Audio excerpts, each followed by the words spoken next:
Umaga ng November 23, 2009 sa bayan ng Ampatuan sa Maguindanao, isang convoy na maghatid sana ng Certificate of Candidacy ni Noy Buluan Vice Mayor Ismael Toto Mangodadato patungo Sharif Agwak. Nauwi sa isang karumal-dumal na pangyaring gumimbal sa buong mundo, ang Maguindanao Massacre. Kinilala ito bilang single deadliest event for journalists in history o ang pinakamalagim na pangyari sa kasaysayan ng pamamahayag sa buong mundo.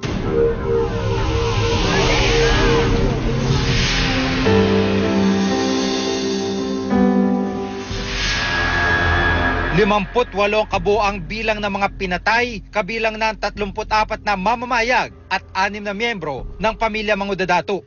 Kanina po mga bandang alas 9, tumawag po si Mrs. sa akin. Nagkaroon kami ng konting conversation, mga more or less 15 seconds. Sabi niya, hinarang kami dito ng mga more or less 100 uniform armed men. Pinakauling tayo niya, sinampal na ako ni Andal Ampatuan Jr.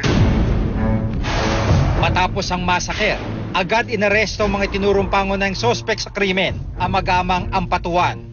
Ang Noy Gobernador ng Maguindanao na si Andal Ampatuan Sr., Autonomous Region in Muslim Mindanao o ARMM Governor Zaldi Ampatuan at si Datunsay Mayor Andal Ampatuan Jr. Hindi po totoo yung pinipinta sa akin. Noon pa man, itinuturing ng kanilang pamilya bilang makapangyarihang angkan sa Maguindanao. Dating kalyado ng pamilyang Patuan, tatakbo ng eleksyon na yon si Mangodadato laban kay Mayor Andal Ampatuan Jr. sa pagkagobernador ng Maguindanao. Dati ko nang kinocover ang Maguindanao at ang pamilyang Patuan. Ulitin ko, nandyan po ang COMELEC, nandyan ang PNP, nandyan ang AP to do the proper investigation so that appropriate action will be take place. Katunayan, isa nga ako sa mga mamamayag na naimbitang sumama sa convoy. Pero dahil sa impormasyong nakuha ko mula sa isang kapwa mamamayag na guguluhin at bobombahin daw ang convoy, nagpa siya kung hindi sumama. Sinabi ko rin ang peligrong ito sa mga mamamahayag na sumama at nasawi. Sa unang anibersaryo ng madugong krimen, personal kong binisita ang massacre site. Ito na yung paakyat dun sa Barangay Salman kung saan naganap mismo yung massacre. At ngayon ay nakasakay tayo dito sa Hummer ng mga sundalo. Mapapansin nyo po na talagang napakahigpit ng seguridad at tutok itong mga sundalo para masiguro na walang mangyayaring aberya sakali may magtangka sa convoy na ito.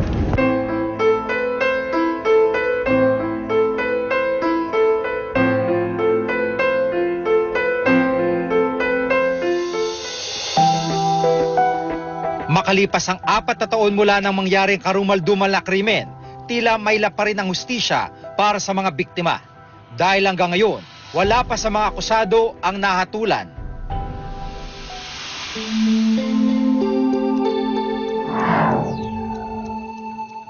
Kung kamusta na ho kamusta na ho kayo? Ganyan. Nung Sabado, sa 4 na taong paggunita sa Maguindanao Massacre, emosyonal na umarap sa isang press conference ang ilang kaanak ng mga biktima. Kaya kahit anong pigil ko sa sarili ko na hindi na ako iiyak. Hindi ko talaga mapigilan dahil hanggang ngayon nabubuhay pa ako sa galit at sa sakit dahil doon sa nangyari yun. Hindi pa namin matanggap dahil kami yung nagkuha ng pagkain namin. Both parents ko po yung nawala. So, sana po yung justice na sinasabi lagi ni Pinoy na sa zona niya na bibigyan niya ng justice yung sa Maguindanao Massacre. Pero 4 years na. Pero hanggang ngayon wala pa rin. Kabilang sa mga naroon sa pagtitipon, si Erlyn Ariola, asawa ni Mario Macmac Ariola, isang cameraman sa UNTV na nakabase sa Mindanao. Ilang araw pa lang matapos manganak si Erlyn noong 2009 nang mabalitaan niyang pagkamatay ng asawa. Kasi kapapanganak ko lang po nun 13 days po nung nangyari po yun. Kumbaga parang wala sa isip ko na ganyan. Kasi ang paalam lang po niya magko-cover lang po sila ng convoy. Hindi pa ako naniwala dun sa mga balita na ganyan na minasakir nga daw. Kasi sabi niya babalik siya. Nung nangyari yun, dun ako nandigan na sinabi niya babalik siya. Mas dagdag hinagpis pa sa mga biktima ang paraan kung paano pinaslang ang mga biktima. Matapos kasing pagbabarilin ang mga nasa convoy, isa-isa silang ibinaon sa isang mass grave gamit ang isang backhoe. 4 na taon na yung anak ko. Tinatanong niya ako, sabi niya, Papa, Mama, sino ito? Saan siya ngayon? Bakit wala siya dito? Sabi, kaya kung hindi ako lalaban, ang hirap ipaliwanag sa maliit na bata eh. Yung sakit na. Balik kahapon po nagkaroon ng mass confusion. Bagay po ng pag-uusad ng hustisya. Malaking problema rin daw kung paano niya susuporta ng mga pangangailangan ng kanyang anak. Wala din kasi siyang trabaho ngayon at umaasa lang sa kanyang kapatid. Ang bagal kasi habang sumasapit yung kaarawan niya, lagi mo naaalala na ganito pala pag mayaman yung kalaban mo. Tapos mahirap ka lang. Kaya parang unfair na unfair. Parang antayin pa nilang kailangan pang magprotesta, mag-rally, magmarsya, maglakad para lang mapansin. Na sana bigyan ng hustisya at kondiksyon ang taong responsable sa pagkamatay ng aming mahal sa buhay. Tuwing sasapit ang anibersaryo ng malagim na Maguindanao Massacre, nananariwa raw ang sakit ng pagkawala ng mga magulang nina Steph at Charmaine Lechoncito na sina Eduardo at Cecil. Ang masaklap, hindi sila kasama sa convoy kundi napadaan lang sa lugar kung saan nangyari ang malagim na krimen. Dating OFW ang kanilang ina at isang empleyado naman sa munisipyo ng Tacorong sa Sultan Kudarat ang kanilang ama. Sabi nila na medyo magulo na doon kasi yung candidacy na pero never ako nag-expect na nandun sila kasi akala ko nandun lang sila sa city lang namin mismo. Tsaka yung father ko mismo nagbabawal sa amin na pumunta dun sa place na yan kasi nga delikado. Tapos hindi ko rin inasahan na siya mismo pupunta rin doon. Pero kahit 4 na taon na nakakalipas, hindi pa rin daw nababawasan ang sakit at pangungulila na nararamdaman ng magkapatid. Gabi-gabi umiiyak. Sa kanya ako kumukuha ng lakas. Kasi baka kung hindi ako kuha sa kanya ng lakas, baka kasi mapano ako. Baka mawala ako sa isip, yung ganon. Kaya sa kanya ako kumukuha ng lakas. Every time na umiiyak ako, sa kanya ako lumalapit. Ilan sa amin mga kliyente ay nalapitan. Minsan na rin napabalita ang muntikang pag-atras sa kaso ng ilang mga naulilang biktima kapalit ng 50 milyong piso. Habang tumatagal ang kaso, isa-isa namang napapatay o di kaya naman ay nawawala ang mga testigo. Sa kabuuan, 6 na testigo na sa Maguindanao Massacre ang pinaslang.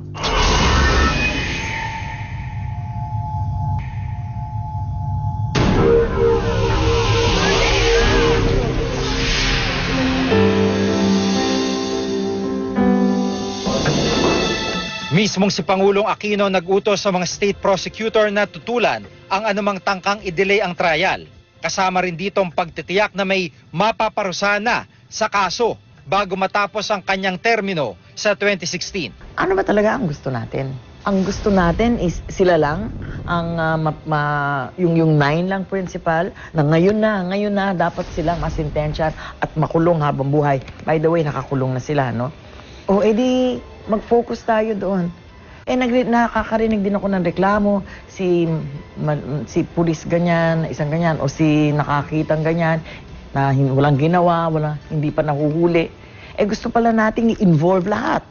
O let us have to be prepared to make it a very long process. Hanggang hindi siya ma-formally invite ng gobyerno, hindi siya po pwede mag-invite. imbestiga. Pero ayon pa rin kay Attorney Harry Roque, ni hindi pa umabot sa kalahating porsyento ang naging pag-usad ng kaso mula 2009. Nung sa simula po, ang sabi ng prosecution ng depensa sa kanilang pre-trial brief na meron silang tag to 250 na mga testigo. Ngayon, ang sabi po ng gobyerno, wala na po sila masyadong ebidensyong ipapresenta, no? So hindi naman pala matutuloy yung 250 sa panig ng gobyerno.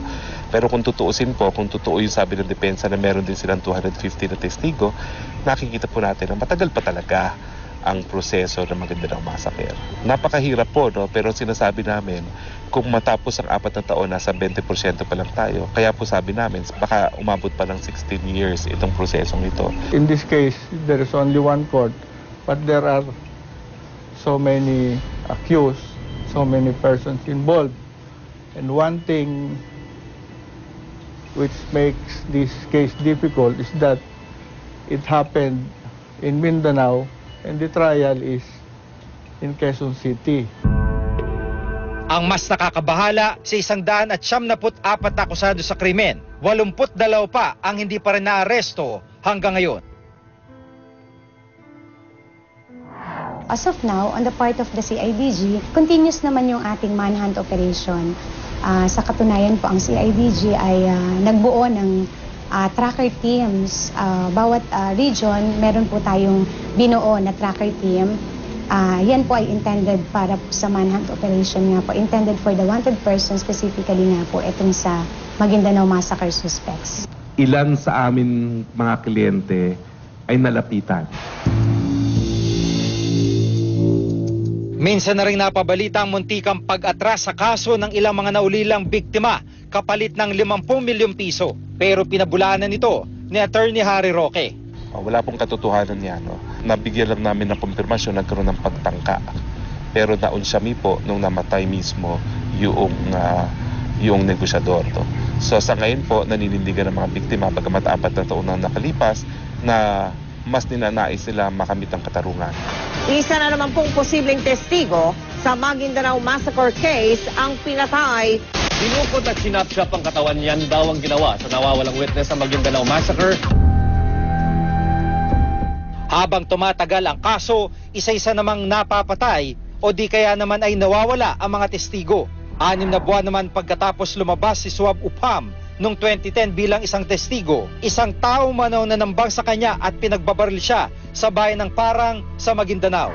June 2012 naman nang matagpuan ng putol-putol na katawan ng isa pang testigo na si Ismail Amil Enog.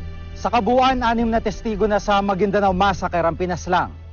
So siyempre, unang-una, pinaka-obvious na motive dyan ay hindi sila makapag-testify in court. Ang pangalawa, ito ay para magbigay ng mensahe sa iba pang mga witnesses, ng mga lumutan nga at saka yung mga nagbabalak pa lang na huwag na kayong magtumistigo kasi mapapahamak. Meron po tayong umiiral na Witness Protection Program.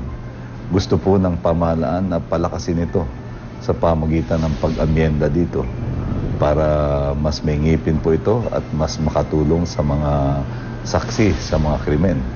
Katulad na nga nitong pinag-uusapan nating Maguindanao Massacre. At yung isa pang batas na isinusulong natin ay yung Whistleblowers Bill na ihaharap pa sa Kongreso. Sinubukan naming kunan ng payag ang mga abogado ng mga ampatuan sa pamamagitan din ng tawag sa telepono, pero tumanggi silang magbigay ng payag.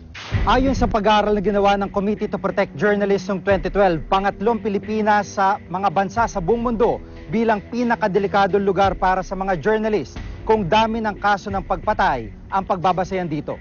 Sa kanilang tala mula noong taong 2003, may 55 kaso ng mga pagpatay sa mga mamamahayag na hindi pa rin nare-resolba dito sa Pilipinas. Ayon naman sa tala ng National Union of Journalists of the Philippines, mula 1986, umabot na sa 157 ang napapatay na mamamahayag sa bansa. Pinakamataas sa panahon ng Administrasyong Arroyo na umabot sa 104 na kaso, kabilang na ang 32 journalists sa Maguindanao Massacre. Nagpatuloy ang pagpaslang sa mga mamamahayag sa administrasyon ni Pangulong Noynoy Aquino. Sa tala ng NUJP, umabot na sa 25 pinaslang na mamamahayag mula taong 2010 hanggang sa kasalukuyan. Kung patuloy ang pagpatay, nagkakaroon yun ng impact sa nagiging maingat yung mga mamamahayag. Kung minsan sobra na ang pag-iingat, so kung minsan nag-hesitate sila na i-report yung makita nila. So yun ang malaking implikasyon niyan sa demokrasya. Pero sa kabila na mabagal na pag-usad ng kaso, hindi pa rin nawawalan ang magkapatid ng pag-asang makakamit nila ang hustisyang inaasam. Hindi ko kinakount kung ilang years as long na maabot pa namin ng justice. Matagal siguro, alam ko matagal, pero hindi pwedeng walang justice. Hanggang kaya ko buhay. Paglalaban ko. At sana wag naman sa umabot na tatagal pa. Habang tumatagal, tila mas lalo nagiging masalimut ang paghanap ng hustisya ng pamilya ng mga pinaslang sa Maguindanao Massacre. Minsan ang ipinangako ng Malacanang na titiyaking may mananagot sa malagim na krimen. Pero maygit sa kalahati ng termino ni Pangulong Aquino, tila hindi pa rin nangangalahati ang proseso sa paghanap ng hustisya. Ako si Giga Manicad at itong nakatala sa aking Reporter's Notebook. Sa malambot yung ibabaw. Talagang pag inikot po nila, talagang makikita nyo po na yung kahon is gusto nang tumiklop. Ganun. Gusto niya na pong lumukot. Ang amount lang nang nawala sa goods, hindi naman, sa pera po natin nasa kulang-kulang lang 10,000. Yung pong goods lang po yun. Mga canned goods, mga noodles, mga kung ano-ano pong mga pang-flavor na po pwedeng gamitin nila itong darating na Christmas.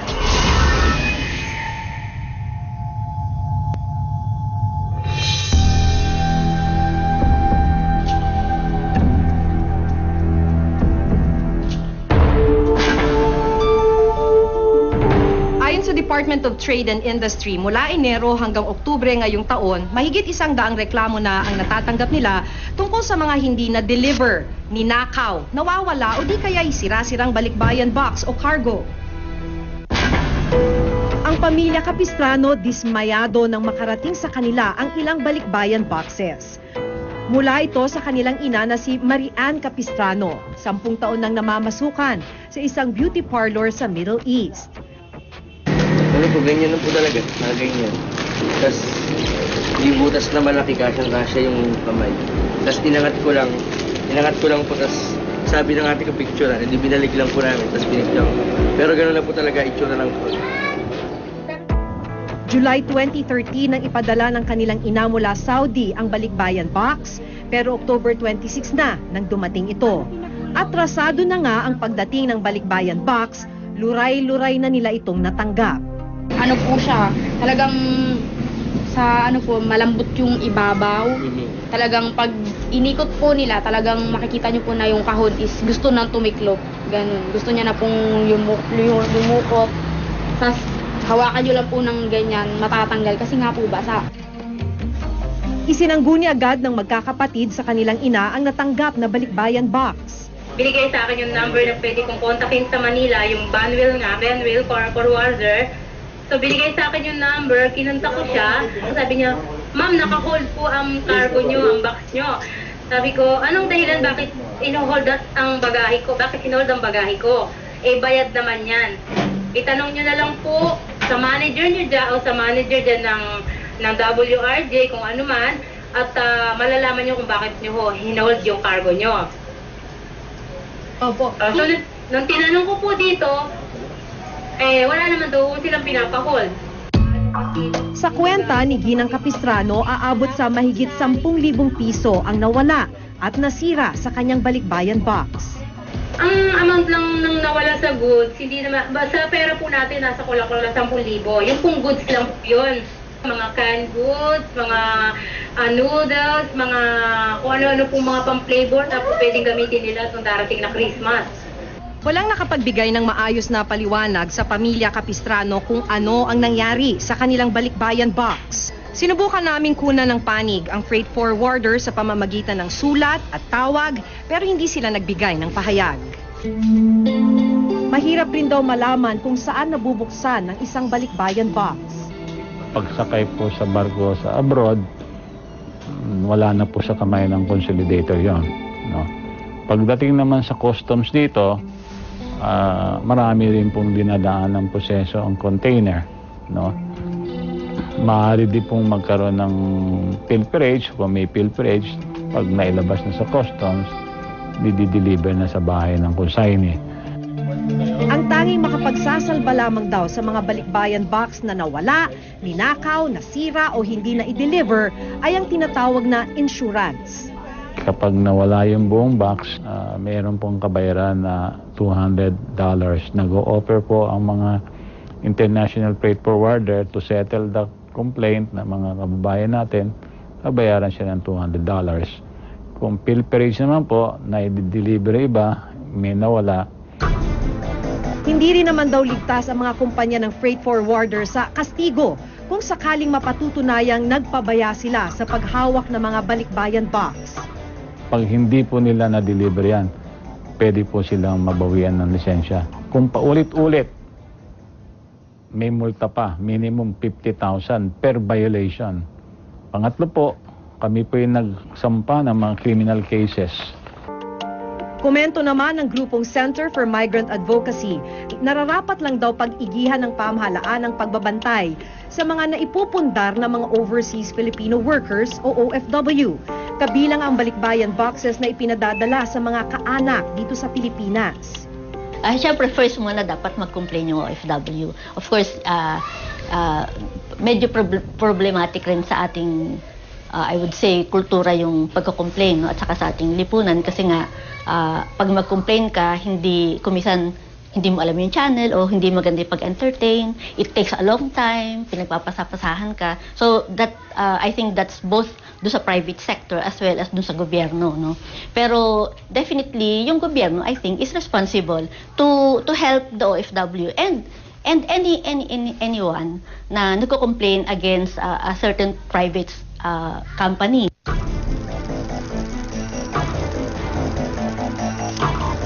Pero hindi lang mga OFW ang mga consumer na dapat mag-ingat lalo na't papalapit na ang Pasko. Dapat ding bantayan ang mga online shopping sites dahil halos lahat ng uri ng mga produkto ay mabibili na rito.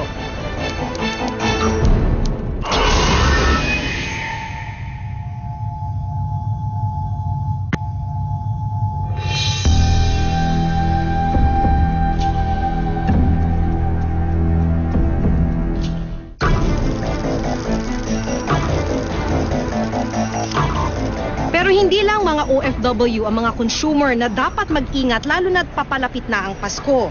Dapat ding bantayan ang mga online shopping sites dahil halos lahat ng uri ng mga produkto ay mabibili na rito. May ilang naiengganyong dito na lang mamili kaysa makipagsiksikan sa holiday rush. Minsan nang isiniwalat ng Reporter's Notebook ang tungkol sa mga online tour packages na sa unay nakakasilaw dahil sa murang offer at presyo nito. Pero oras na makabayad ka na, ang sanay price catch may kaakibat palang modus.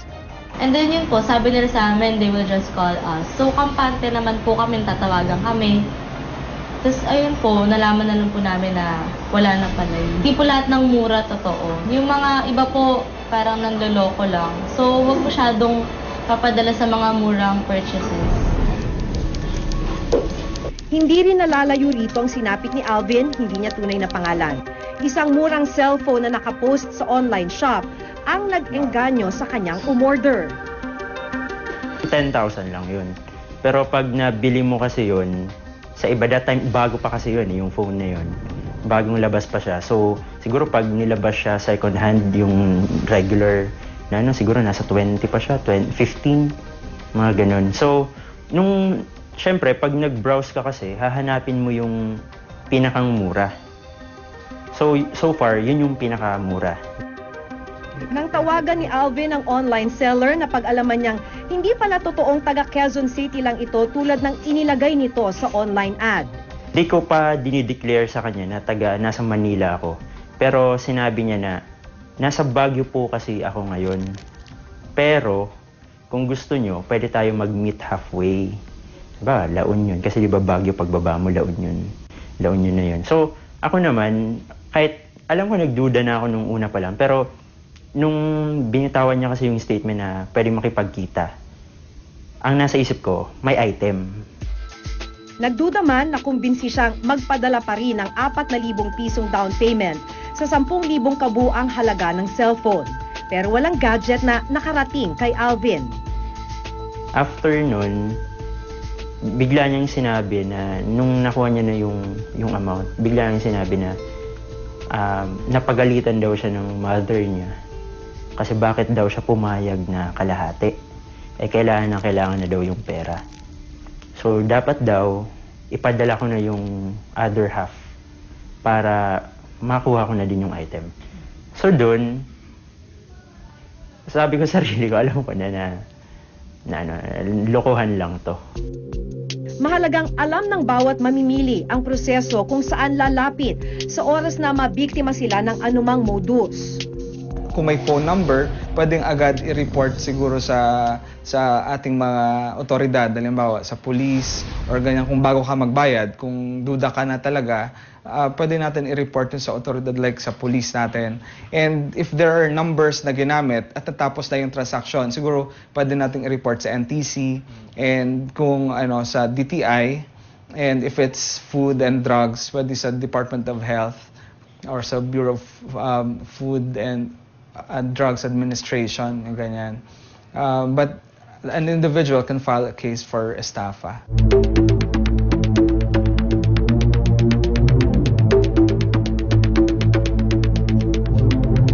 Ako si Maki Pulido at ito ang nakatala sa aking Reporter's Notebook.